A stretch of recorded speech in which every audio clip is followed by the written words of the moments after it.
Joining me now, a member of that committee, Senator Alex Padilla. Senator, thank you for being back on the show. Good afternoon to you. Good afternoon, Hallie. Good to be back with you. Thank you. So we know Senator Durbin is fresh out of that meeting with President Biden at the White House. Are you hearing any signals or tea leaves from how it went so far? I'll just take the fact that they had this meeting today as a great indicator, not just the chairman of the committee, but the ranking member of the committee as well. Very Biden-esque, right, to try at least to get this done on a bipartisan basis. I also got to say, great selection in Senator Jones to be the quote-unquote Sherpa. Senator Jones, no stranger to the Senate as a body, tremendous icon himself. When it comes to the legal world, the Democratic senator from a red state. So I think it's showing the priority and the importance of this pending nomination. It's interesting because I hear you say that you appreciate the bipartisanship that President Biden is demonstrating by having both Senators Durbin and Grassley over to the White House.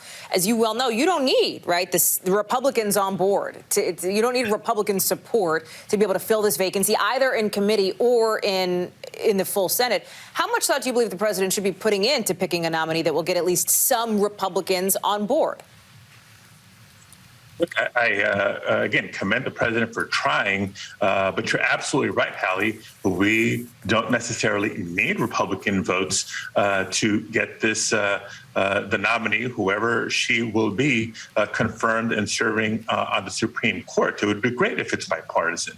And so, we're going to spend the next few weeks, eagerly awaiting the nomination. And then soon thereafter, we will have a fair process, but a timely process to make sure the nomination moves forward quickly.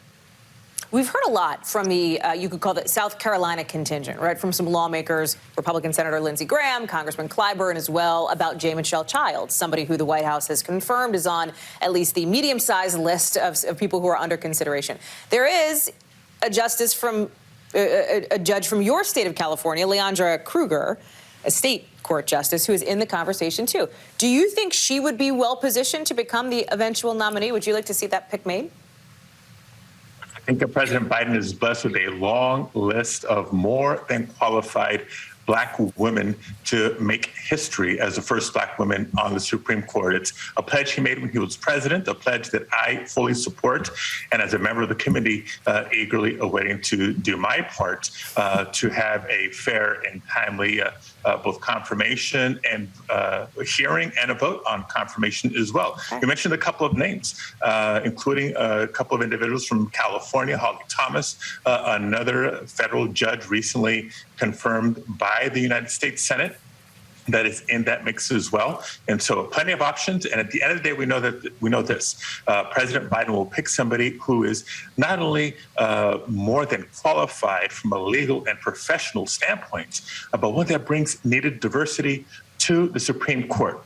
Hallie, you and I spoke soon after I joined the Senate last year. And I can tell you, as the first Latino to represent California in the U.S. Senate, representation matters. And just as it matters in the United States Senate, it absolutely matters in the highest court of the land. And President Biden is on the verge of making that history. Let me turn to a couple of other topics making news today, including what's happening with Russia. As you know, there's this bipartisan group of your colleagues talking about sanctions packages against the Russians. There are some who believe that President Putin has already crossed the line. They want to sanction him, even before anything more happens on the border with Ukraine. Is that something you'd support? Look, I think the president has authority to exercise sanctions against Russia for what they have already done. But what we're also on the verge of is a measure, a bipartisan measure, to be more than prepared should Russia continue to act in aggressive fashion towards the Ukraine or anywhere else in the region. If you want to send a strong message to Putin, it is strongest when it is bipartisan. In a Senate and in a Congress that isn't always exactly that.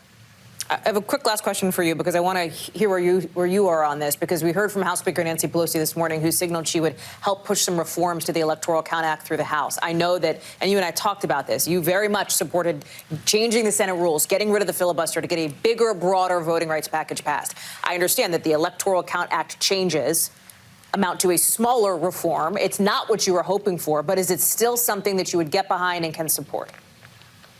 Look, I think we need to do that in response to so many things that led to the insurrection of last January 6th. But modernizing the Electoral Count Act does nothing to shorten the lines in polling places where people are waiting hours and hours and hours to vote. It does nothing to restore the right to vote for somebody who's eligible but has been purged from the rolls without notice. So there's a lot more that needs to be done to protect our free and fair elections, starting with access to the ballot and the right to vote.